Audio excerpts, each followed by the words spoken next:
मेरे साथ है सामाजिक कार्यकर्ता और अध्यापक DAIIT, ये कंप्यूटर एजुकेशन के बहुत पुराना इंस्टीट्यूट है। और यहाँ पर मैं मुलाकात हुई नीतीश जी से, तो मैं इनसे कुछ सवाल थे जिनके लिए मैं इनसे सवाल करता हूँ और क्या मेरे दिमाग में था, करेंगे इन्हीं से बात। नीतीश जी नमस्कार। नमस्कार सुभाष जी। इस समय बहराइच घटना को लेकर लगातार पूरे देश में माहौल गर्म नज़र आता है। देखो जी, जो बहराइच की घटना घटी हमारे राम गोपाल मिश्रा जी के साथ, जिस तरह से यात्रा चल रही थी, जिस तरह से उनको किसी अनदर समुदाय ने एक तरफा उनको पिटाई किया, उनको एक तरफा जिस तरह से उन्हें रट पे मारा गया, इस तरह की घटना बहुत ही निंदनीय है, आपराधिक है। और जिस तरह से हमारी योगी गवर्नमेंट, जो यूपी की जो इस समय पे जो योगी आदित्यनाथ की जो सरकार है, जिस तरह से वो आरोप का जवाब दे रही है अदर गवर्नमेंट को, अदर चीज़ों को, तो ज़्यादा अच्छा है कि इस तरह की घटनाएं ना घटित हो। और अभी इसका रिएक्शन तो होना ही चाहिए था, लेकिन इतना भी रिएक्शंस नहीं होना चाहिए था कि जिस तरह से दंगे भड़के जाएं और ये चीज़ों को आरोप लगाया जाए। और ये जिस तरह से मिश्रा जी की अभी नई नई शादी हुई थी, अभी वो 22 साल का एज था उनका, जिस तरह से उनको मारा गया है, एक पोस्टमार्टम रिपोर्ट में बताया गया है कि उनको पे 13 से 36 रडें उन पर दागी गई हैं। उन्हें पहले टॉर्चर किया गया है, नाखून वगैरह कबाड़े गए हैं उनको। जिस तरह से अगर मारना ही था तो सीधा एक गोली मार देते, लेकिन जिस तरह से टॉर्चर कर करके मारा गया है, ये बहुत ही निंदनीय है। और बहुत ही इस तरह की घटना हमारे देश में तो बिल्कुल ही स्वीकार्य नहीं है। जी जी जी जी। नीतीश जी, कुछ जगहों पर एक वीडियो चल रहा है कि राम गोपाल मिश्रा जी ने एक हरे रंग का झंडा लगा हुआ था, उसको उतार के फेंका है और उसके बाद से ये घटना सामने आई थी।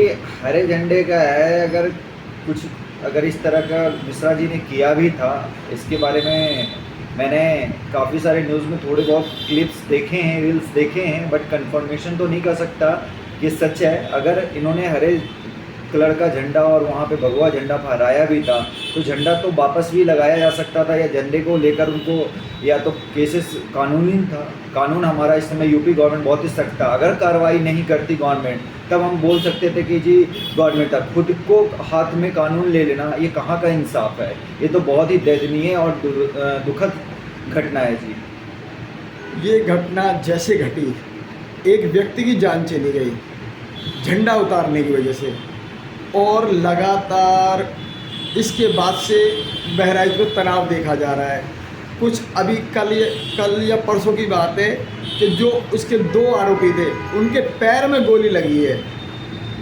पैर में गोली लगने पर कुछ लोग, कुछ राजनीतिक नेताओं ने बयान दिए हैं, उसको किस नज़रिए से देखते हैं? देखिए जी, अगर जो मिश्रा जी या जो राम गोपाल मिश्रा जी का तो वापस तो आया नहीं जा सकता। जिस तरह से उनको टॉर्चर करके मारा गया, जिस दयनीय से, अभी तो सरकार ने सिर्फ गोली मारा। उस टाइम पे कहाँ थी अदर पार्टियाँ?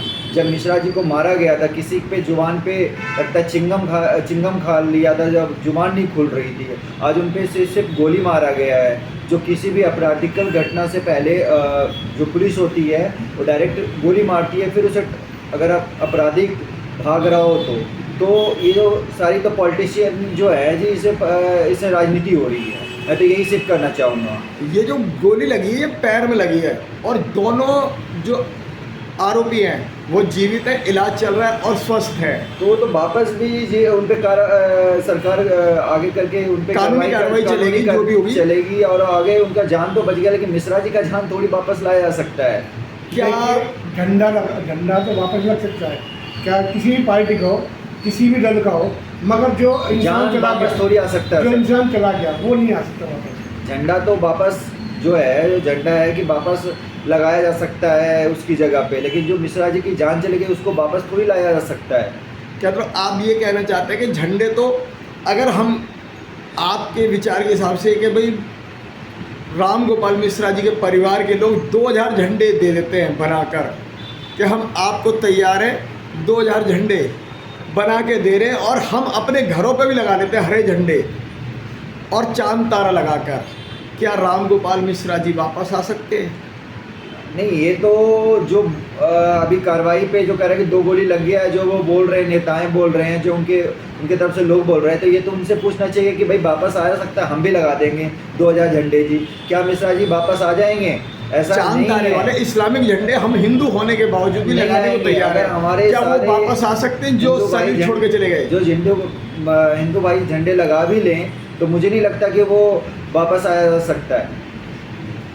एक झंडा फाड़ने पर या झंडा उतारने पर किसी का कत्ल कर देना मेरे भी नज़रिए में ये घोर निंदा है जी, और इस पे गवर्नमेंट को और कानूनी रूप से सख्त कार्रवाई करना चाहिए जो भी दोषी है, और हमारे बुलडोजर बाबा इसका बदला ज़रूर लेंगे।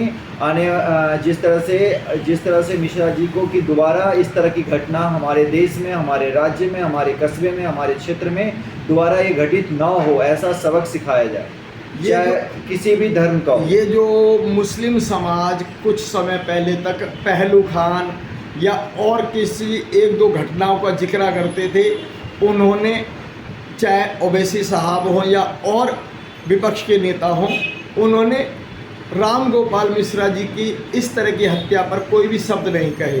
क्या देखिए समझते जी, इसका कारण? मैं तो ये देखा हूँ कि हमारे यहाँ जब चुनाव आते हैं, चाहे वो हमारी अभी जो राष्ट्रीय नेशनल पार्टी के अध्यक्ष साहिबा और हमारे कई लोग हैं, जो नेताओं का नाम नहीं लेना चाहता हूँ मैं, जो जब बरसाती मेढक है जी, हिंदू हैं तो जनेऊ पहन लेते हैं, अगर बनारस में सवारी करना हो नाव की तो तैयारी कर लेते हैं, लेकिन इस मुद्दे पे जब मिश्रा जी का हुआ था किसी की जबान नहीं खुली, चाहे वो विपक्ष के जितने भी नेता हो, चाहे जो महागठबंधन नेता जो बने हैं, 7-10 लोगों का नेता बना हुआ, चाहे हमारे दिल्ली के मुख्यमंत्री खुजरीवाले जी हों, प्रियंका गांधी जी हों, बहुत सारे नेता हो, राष्ट्रीय जनता दल के तेजस्वी यादव हों, बहुत सारे अखिलेश यादव जी हों, किसी की मुंह नहीं खोली, लेकिन जैसी गोली मारी गई और सरकार की तरफ से, तो इसे लगाया गया कि जी इस बार दोनों के बीच में धर्मात्मक काम हो रहा है। सुनो नीतीश जी, ये गोली क्या फर्जी लगी है क्या?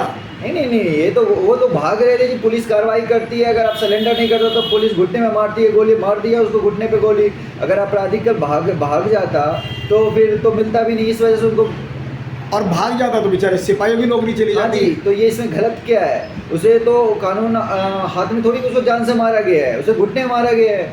अगर पुलिस कार्रवाई नहीं करती और अपराधी को भाग जाने देती है तब भी पुलिस फंसती है, और पुलिस भागते हुए अपराधी को किसी भी तरीके से भागने से रोककर उसे दोबारा से गिरफ्तार करके ले आती है, तब भी पुलिस फंसती है।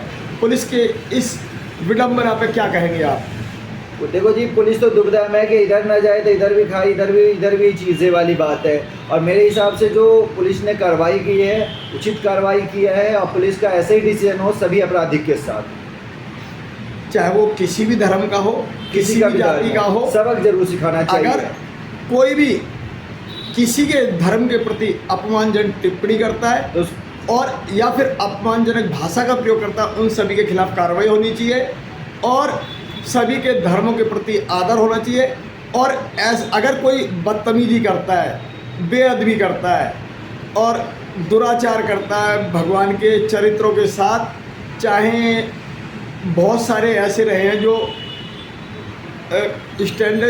स्टैंडिंग कॉमेडियन वगैरह जो मीम्स वगैरह बनाते हैं, कई देवी देवताओं पे मीम बनाए हैं, उनके लिए भी मैं संदेश देना चाहूँगा, वो इस तरह के मीम बनाने से बचें जहाँ पे कि धार्मिक भावनाएं आहत होती हों, उनसे बचते हुए मैं ये कहना चाहता हूँ कि किसी की भी धार्मिक भावनाएं ना आहत हों, इस बात को ध्यान में रखते हुए हर तरह की बात करें, किसी की धार्मिक भावनाएं आहत ना हो। करा जाए। हमारा भी यही रिक्वेस्ट है जी, सभी का अपना अपना धर्म है, चाहे वो किसी भी धर्म के हो, किसी भी जाति को, किसी भी मजहब के लोग हों, सबको एकजुट होना चाहिए, और इस तरह की दोबारा कार्रवाई ना हो, खास करके हमारे हिंदू धर्म को लेकर। मैं सभी धर्मों की इज्जत करने की बात करता हूँ कि भाई मैं सुभाष ये कहता हूँ कि अगर किसी भी धर्म के साथ में दुर्व्यवहार या नीचा व्यवहार दिखाने की कोशिश ना करें। इसी संदेश के साथ मैं सुभाष, दिल्ली।